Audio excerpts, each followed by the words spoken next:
everyone, welcome to another episode of Health Zone with Gilbert Chia. I'm Gilbert Chia, I'm the editor of Health Zone Singapore, a Facebook page dedicated to covering the best in health and wellness, specifically curated from a Singapore and regional perspective. So, have you ever wondered why some people seem to never get sick while others get sick so often? A lot of it comes down to their immune systems, and having a strong and healthy immune system is absolutely essential for good health. We often talk about this, and especially now with the COVID-19 pandemic, the subject of immunity is on everyone's minds. But there is so much misinformation and misunderstanding about the immune system and immunity. So this week, I want to tell you the facts and what we all can do and should do to make sure our immune systems are in the best possible form. The body's immune system is actually a network of organs, cells, and chemicals that are all designed to fight infections and invaders. Now, in addition to fighting infections from the outside, such as bacteria, viruses, molds, and other pathogens that can make us sick, it also fights internal threats to our well-being, such as cancer cells that develop inside the body. And it does this with a network of guards, sentries, and soldiers. These are our white blood cells, antibodies, the lymphatic system, the spleen, the thymus, the bone marrow, and even other bacteria and microorganisms, which are all used in the battle. For example, our white blood cells are like patrolling soldiers that are always on the lookout for invaders.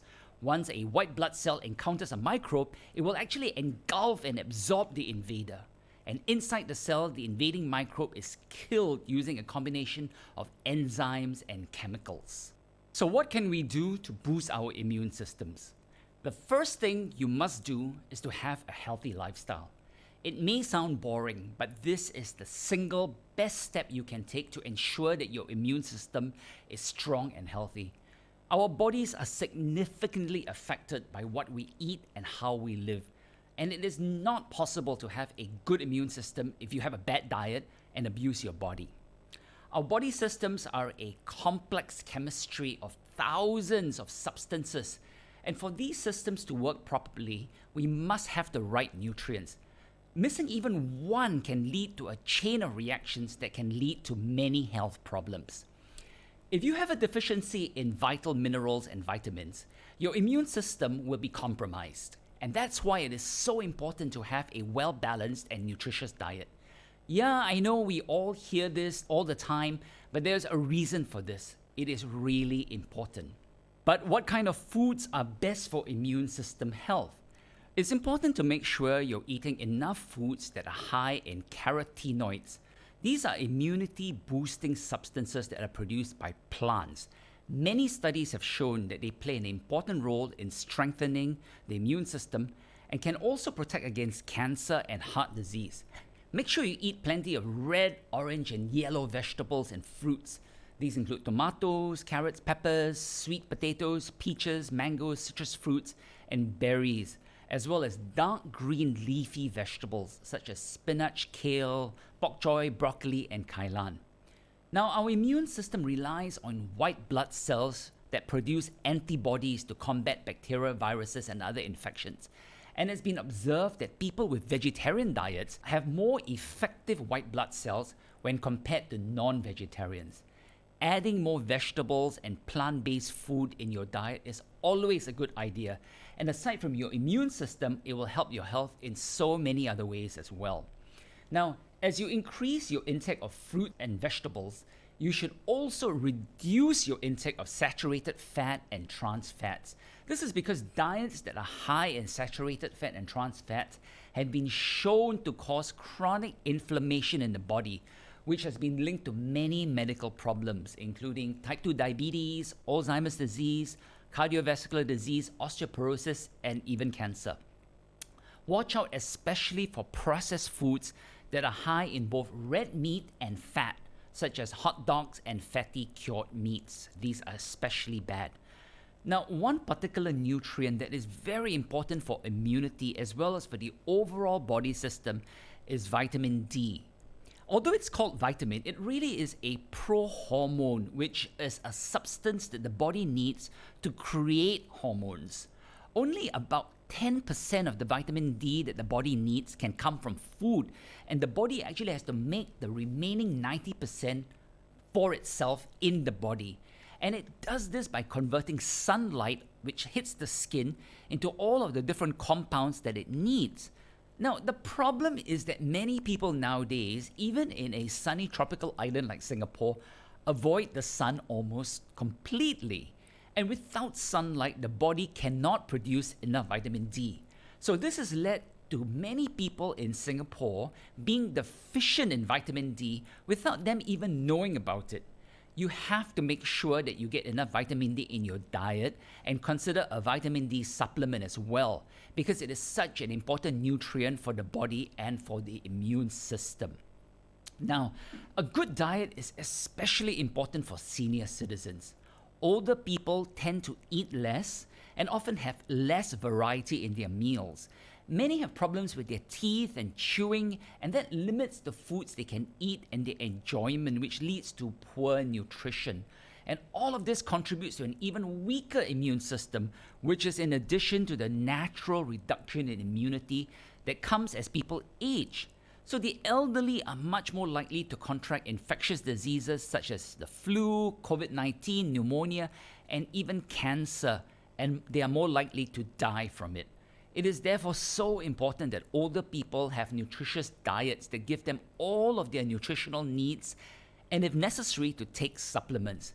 Many older adults here have starchy diets that are high in calories but low in nutrition. So watch out for that if you are a caregiver for a senior or if you're a senior yourself. Very closely related to diet is another important factor that is so necessary for immunity, and that is our gut bacteria. This is one of the most essential parts of the body's immune system, but something that relatively few people know about or understand. Inside our intestines, there are about 100 trillion live microorganisms that play many different and important roles in the body. In addition to digesting the food that we eat, these microorganisms are absolutely essential for our gastrointestinal or GI health. They also protect the body from infections. In fact, this gut microbiome makes up more than 75% of our immune system. The gut bacteria even regulates our metabolism. People who are overweight or obese have very different gut bacteria than people who are of normal weight. It has been shown that even twins who share the same genes and DNA can be of different weight and body size, and their gut bacteria are also very different. So as you can see, it's very important that we make sure our gut bacteria are as healthy and diverse as possible. And the best way to do this is by our diet, because what we eat is also feeding the bacteria in our intestines, and we really need to keep them in an optimum state. And one of the best things we can eat to keep gut bacteria healthy are probiotic foods. These are foods that contain high amounts of good bacteria, and these are usually fermented foods. For example, yogurt with live active cultures, fermented vegetables such as kimchi, tempeh, miso, sauerkraut, and also probiotic drinks such as kefir and kombucha tea. Now, aside from these fermented probiotic foods, it's also important to eat prebiotic foods. And these are foods that help nourish and feed the good intestinal bacteria. And some of the best prebiotic foods are garlic, asparagus, onions, leeks, Jerusalem artichokes, dandelion greens, bananas, and seaweed. But don't worry, you can't go wrong if you eat a wide variety of fruits, vegetables, beans, and whole grains. A diet that has adequate fiber is so important for gut health because the gut bacteria love fiber. Now, having a bad diet will also lead to weight problems, and being overweight or obese is another big factor in poor immunity. That's because high body fat levels weaken the white blood cell functions, and obese people have impaired T cells, which is an important type of white blood cell that fights infections. Obesity is also associated with chronic inflammation, as the fat tissue produces dangerous substances which are called adipose cytokines that can cause inflammation. Studies have also shown that limiting dietary fat helps strengthen immunity because high-fat diets will change your gut microbiome. Next, we come to a non-diet factor that has a very big impact on our health, and that is stress. We don't think about it, but stress really plays havoc with the body and can seriously damage health in so many ways, not least of which is lowering our immunity. We've long known that psychological and emotional conditions lead to physical reactions in the body, and what a person thinks and feels will affect their physical body. Stress causes damage to all three systems of the body. The mental, the emotional, and the physical systems are all affected by stress. Because when we are stressed, the brain releases a hormone called cortisol. And now this helps give the body extra energy for a short period. But having high cortisol levels for a longer time also suppresses the immune system by reducing the production of white blood cells. And with fewer white blood cells protecting the body from invaders, your response to an infection is slower. And this is why you notice that it's so common for people to get sick after a stressful period in their lives. Given how much impact stress has on our health, managing stress should be a priority for everyone, especially those with a weaker immune system. And one of the best ways to help manage and lower stress is through exercise, which leads to our next topic. Exercise doesn't just help lower stress, which harms the immune system, but it also brings with it a whole host of other physiological benefits as well. Exercise is essential and beneficial, as we know, for our cardiovascular health, but it also helps the whole body in so many ways, including brain function, the prevention of Alzheimer's, mental and emotional health, and also our immunity. So here are some of the ways that researchers believe exercise helps the body fight infections, for those of you who don't believe it. First of all, by increasing blood circulation, lymphatic drainage, and oxygen intake, physical activity like exercise can help to flush the bacteria out of the lungs and airways. This may help reduce your chances of getting a cold, flu, and other respiratory illnesses. Exercise also causes changes in antibodies and white blood cells, which are the soldiers of the body's immune system that fight invaders. These antibodies and white blood cells circulate more rapidly, so they're able to detect illnesses earlier than they might have before. Next, exercise causes an increase in body temperature, and this may help prevent bacteria and viruses from growing in the body. This temperature rise helps the body fight infection better, and this is similar to what happens when you have a fever. Exercise also slows down the release of stress hormones, and it causes the brain to release endorphins. And we know that endorphins are powerful stress relief compounds. Now, any type of exercise will help the body, from strength training in a gym, or going on runs, or just brisk walking.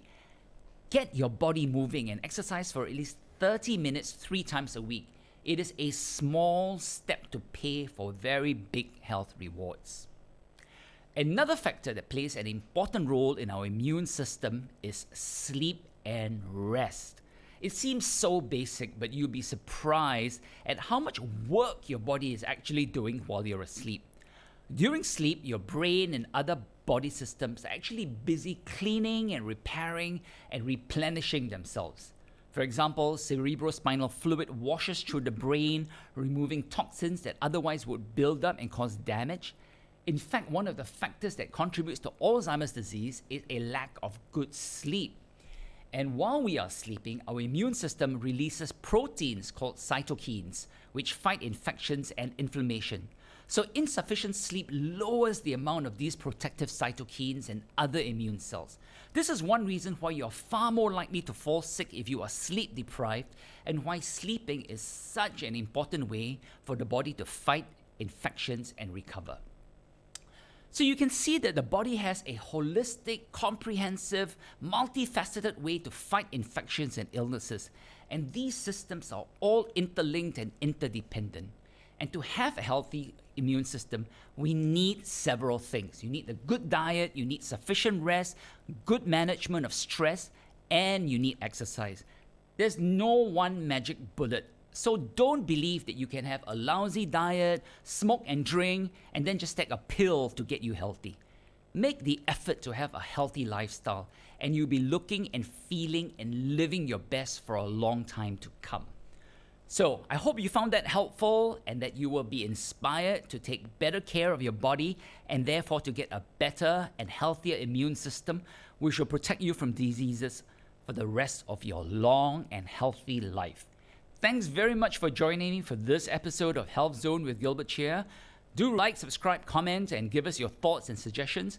And we'll see you next week for another episode. Thanks very much for joining us.